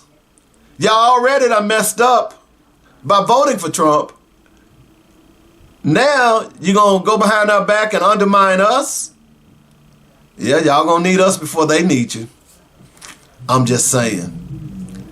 The whole point that I'm trying to make to you is that this is so important because it tells you about the power of the dollar. I've been telling you for the longest how you make your vote. You vote two ways in this country. Later on, I'm going to talk about the ballot. But right now, I want to talk about the dollar bill. You vote for by your dollars. When you go out to eat, when you buy gas, wherever you spend your money, that is a vote saying you're okay. So I'm going to give you my money. That's what that's really all about. So you have to understand that you do have the power. Corporate America may think you don't, but you do. And what we saw last week with Jimmy Kimmel, what we saw with Target, what we've seen over and over again, that it is ultimately critical that we demand that corporations do good by its public, because we are the ones that have put you in power. It's the same that I've been saying about rappers who made their money out the backs of car trunks because it was black people who were supporting them. And all of a sudden now you've gotten up there, you've gotten big, and you've forgotten who we are. Hello? I'm just saying.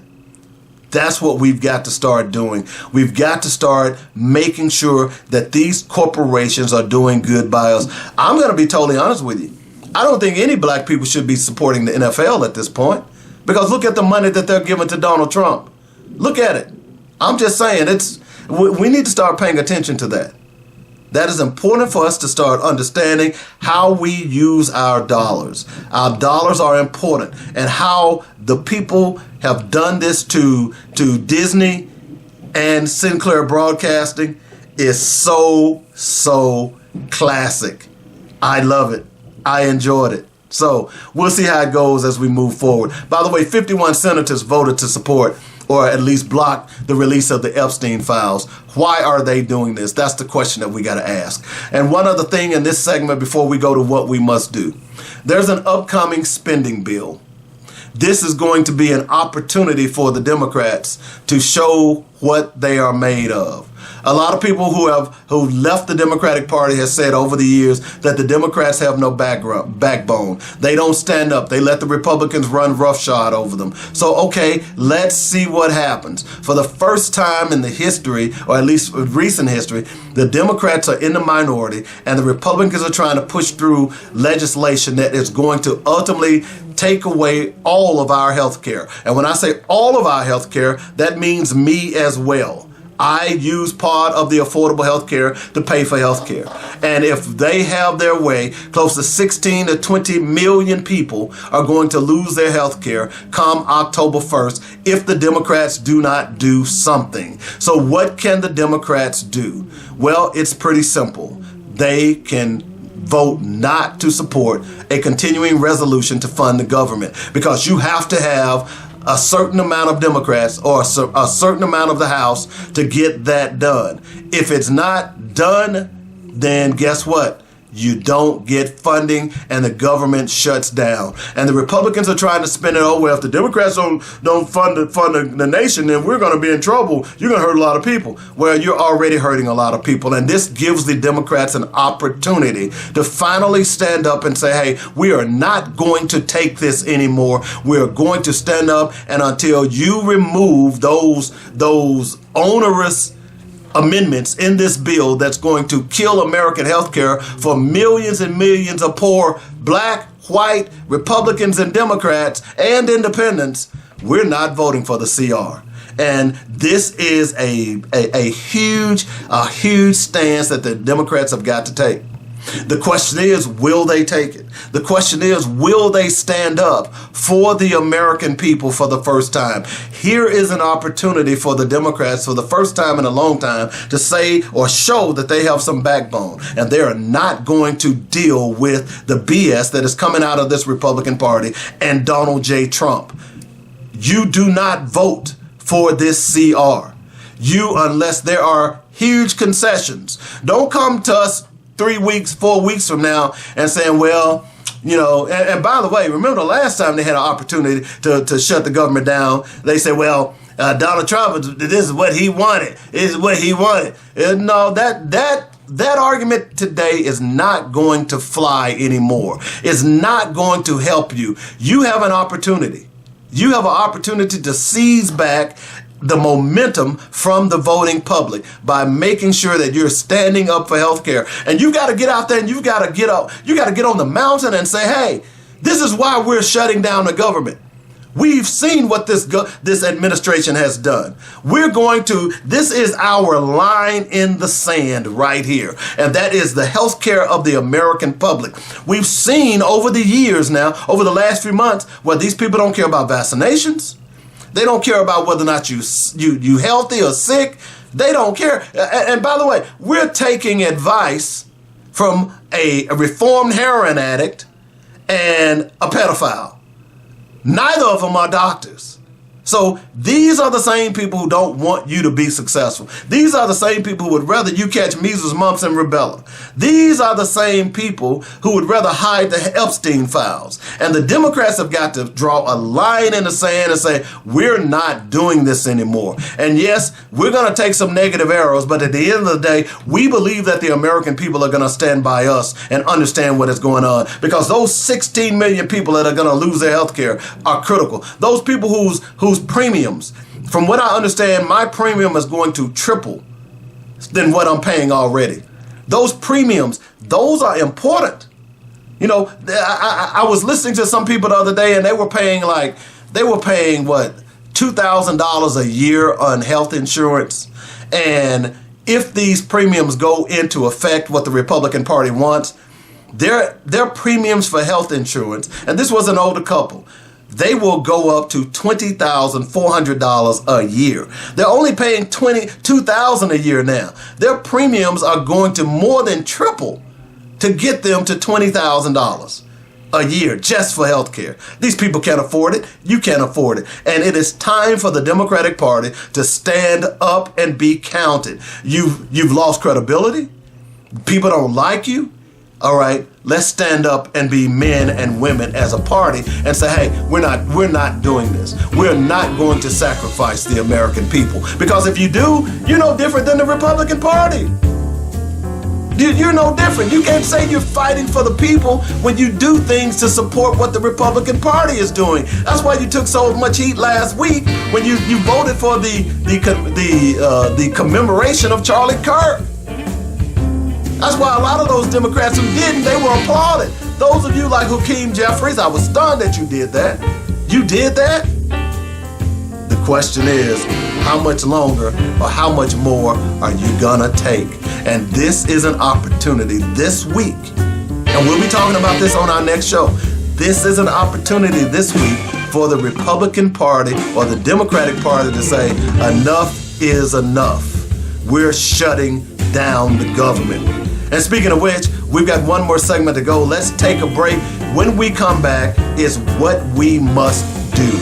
You're listening to Black Focus Radio. Our issues, our solutions, our voices on joinnetradio.com. Barbecue season is here, and you're still using that 99-cent goop full of chemical derivatives and high fructose corn syrup for your sauce? Stop, please. Get to ribrub.com now and save your next cookout with an array of all-natural rubs and sauces. Start with the Dynamic Rib Dust for seasoning and the Dynamic Rib Rub for flavor, and top off your grilled or smoked masterpiece with Dynamic Rib Juice. Don't forget the Dynamic Pepper Juice for just the right kick for those chicken wings. One other thing, you've got to try the delectably delicious Dynamic Rib Nuts. Can't decide? Order a Dynamic gift box and satisfy all of your cravings. Come on, give me your hand and let me take you to barbecue land at ribrub.com. That's RIBBRUBB.com, and we'll show you how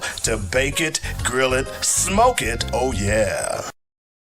Dynamic Dave for joinnetradio.com. I'm inviting all small businesses to contact me at 855-525-5683 and let Joinnet Radio set up an advertising package specifically designed with your business in mind. This is a great opportunity for small businesses to get your products on the air. Do you want to get the word out about a new business? Joinnet Radio is for you. Do you want to advertise your event or social gathering? Joinnet Radio is for you. Do you preach or teach? Do it right here on joinnetradio.com. Call me, Dynamic Dave, at 855-525-5683 or go to joinnetradio.com and review our great lineup of shows. Let's help each other and let's get your products in the hands of consumers across the country. Call me, Dynamic Dave, at joinnetradio.com at 855-525-5683. I'll talk to you soon.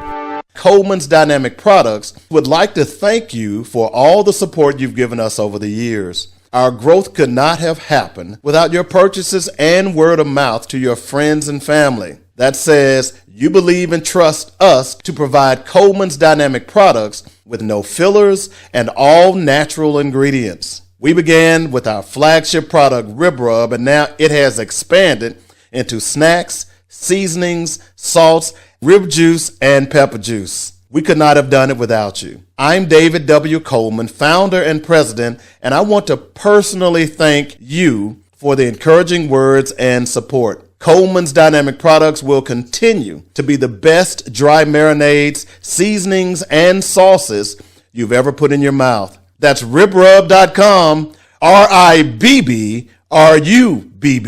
And you know what we like to say, bake it, grill it, smoke it. Oh yeah. Pigskin, check. Round ball, check. Hard ball, check. Hockey puck, check. Burning rubber, check. We got it all on the weekly sports page with David Coleman. What else do you need? Did I say food? Can't have sports without food. What kind of show is this again? A sports show. Oh, okay. Pass me those rib nuts. Yeah, we do have it all and a whole lot more with me, Dynamic David Coleman, on the Weekly Sports Magazine. All right, welcome back to Black Focus Radio. This is our last segment. It's called What We Must Do. It's the segment that we use to try to bring everything together and advise our community on some of the things that we have to do in order to be successful. Now, you heard me talk earlier in the show about what happened at Target and what happened at Disney and Sinclair Broadcasting. A group of people came together and said, hey, look, we're not spending our money with you. We're not going to vote for you. Okay? So what happened? They capitulated. They lost billions of dollars. I'm not going to talk about voting with your dollars. I'm going to talk about voting at the ballot box. Because I was reminded a couple of days ago on the Roland Martin show about a young man who was bragging about the fact, a young black man, I need to be specific, bragging about the fact that he claims that voting doesn't work. And I am so tired of this argument because it is stupidity as a whole. It is so stupid. So what you're saying, young black brother, because I applaud you for the things that you're doing in the community, okay? What you don't realize is that a vote is not specific to you. A vote acts as a collective, all right? Imagine the Borg. I don't know if y'all are science fiction fans, but those of you who are and watch Star Trek, one of the best series was about the Borg. The Borg was this intellectual conglomerate where they all functioned as one in order to achieve a common goal. And in the case of the Borg, was to conquer other civilizations. And then they assimilated other civilizations into their Borg hive, so to speak. In other words, each one of the Borgs acted independently in order to make sure that the collective moved forward. Boy, that's some deep stuff right there. I know some of y'all Borg. What are you talking about? My point is this, is your vote is the individual Borg, okay? And when you use that vote the right way, it helps us collectively as a community, as a country. More importantly, when you think about it from this perspective, when you use your vote, or you don't use your vote, I should say, you are not getting any response from the taxes that you pay. So here's what I'm going to do for you, brothers and sisters out there who claim that the vote is not important. I just want you to come and I need you to give me some taxes. You don't get anything for, let's see, your tax this week is going to be $100. You don't have any say-so. You can't say what you want or what you don't want because you don't vote. And look, I applaud the young brother. The brother talked about how he was getting kids off the street. What he doesn't realize, because he was a young brother, is that takes money. And you're not rich, bro. People are not going to just give you money just to give you money. I tell people all the time, one of the things that I do is I teach people how to write grants. And I ask the question when I start my seminars, I say, look, why do you think these people are being so philanthropic? Why are they giving this money? And I'll get a wide range of reasoning behind what they think these corporations and individuals, why they are giving money. And then I answer the question, and the answer is they're giving away that money for a tax break. Hello? They're giving you that money for a tax break. That's all they're doing. They don't really give a damn about what your organization is or what you're trying to accomplish. So as soon as you can't get a tax break, young brother, for the program that you have in your community, guess what? Your money's going to dry up. Where are you going to go and get the money from? Oh, you can become 501c3. And the government will give you funding in order to push your organization forward. But you don't vote. You don't think that's important. Because see, you've been steeped in stupidity from others who think, oh, if I vote, I got to get this, I got to get that. That's not how it works. Voting for a candidate is a collective enterprise. It's a collective movement. And then guess what happens? If that candidate don't do what you say, if in fact he or she is elected, then guess what you get to do? You get to term limit them. This is why I tell people all the time, I would love term limits. I'm not against it, but we have a built-in way to term limit people.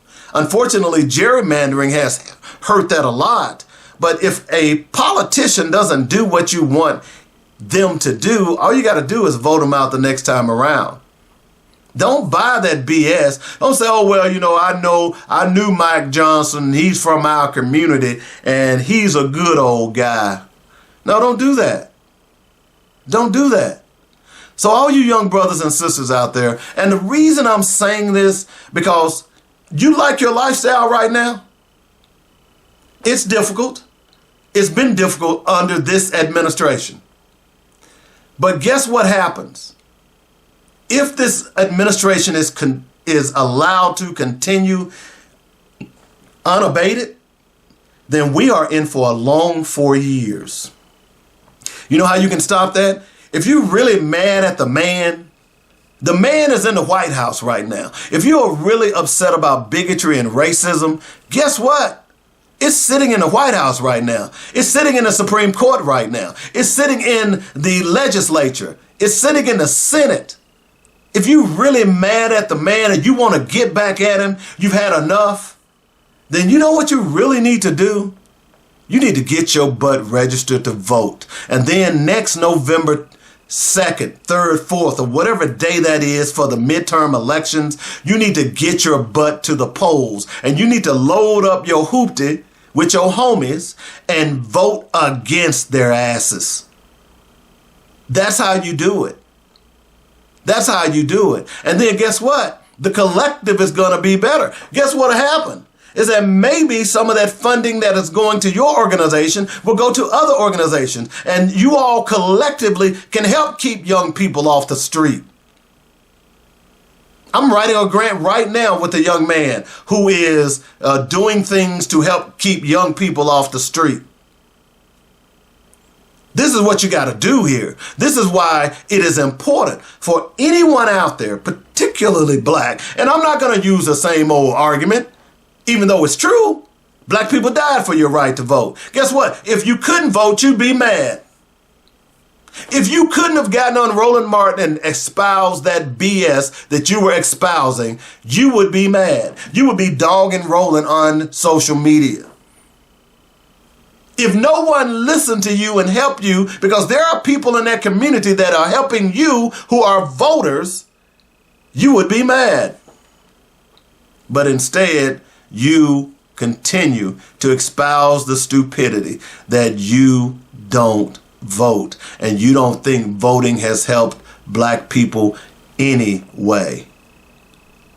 That's crazy, man. You're crazy.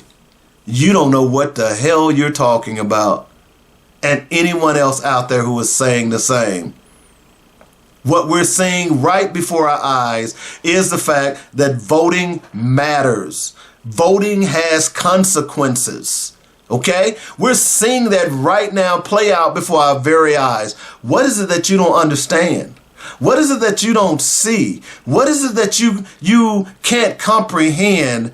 How the lack of you voting put this felon in the White House and how he could crash the United States. And you say, and I hear black people saying this, I don't care if the United States crashes. I don't care if it goes down. Well, guess what? You're at the bottom of the damn totem pole, bro. So if the United States crashes, everything gonna fall on you. It's gonna fall on the black community. And you don't care, it's gonna fall on your mama. It's gonna fall on your cousin, your brothers, your homies. Black people at the bottom of the totem pole, and you're not doing anything to improve that? Hello? And then you're going around and espousing flawed logic because you don't understand the power of the vote and how to use it. In fact, I would argue that black people in general don't know. Because I've been saying for years that we should have been voting in blocks. We should not be voting Democrat or Republican. Every black person in America ought to be an independent. Well, I would say the majority. The majority of voters should be, black voters should be independents. And they should have to come to our communities or our coalitions and say, hey, this is what we're going to do for the black community. Whether they're Democrat or Republican. No party should just assume that you're going to get our vote. Here's what we're going to do. We're going to make a promise and we're going to do it. And guess what?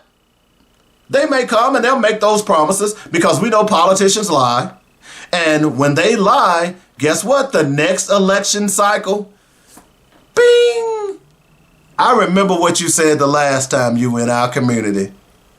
And you didn't do what you said you were going to do. So guess what? We're not voting for you. We're moving to candidate B. That's what you do. That's what you call voting and using your vote. Okay? Voting in blocks. But to sit there and say and tell me and then claim that you are for young people and you're trying to help young people and you're espousing the fact that voting doesn't matter, man, you're out your mind. You don't get it. And I know young people like to be obstinate and try to do things differently. That's fine with me. I ain't mad at you about that at all. And I applaud the fact that you're trying to help some young people in your community. But at the end of the day, sometimes when you're walking down the wrong road, you have two choices. You have a right to continue walking down that road, or you have a right to say, hey, I'm going in the wrong direction. Let me turn around. Now, I may not have to go all the way back to my starting point, but I've got to turn around and make sure that I made the right turn. And right now, brother and sisters who are out there claiming that the vote doesn't matter, you're the problem. It's time to get on board. It's time to get in the party. It's time to get in the game. We need all hands on deck. And to be totally honest, that is exactly what we must do. I hope you enjoyed the show. We got to end it right now. We'll be back next week. Make sure you like, share, and subscribe. Go out to Facebook. Hit that subscribe button. We're trying to build this momentum, and make sure you're supporting black media, because black media is the only media that is giving you the straight dope, period. End of story, unvarnished, untempered, because they don't want us to tell the story. They want to tell the story for us. And don't forget, join my one-man gang to abolish the N-word. Just don't say it. We'll see you next week. It's called Black Focus Radio. Our issues, our solutions, our voices on joinetradio.com.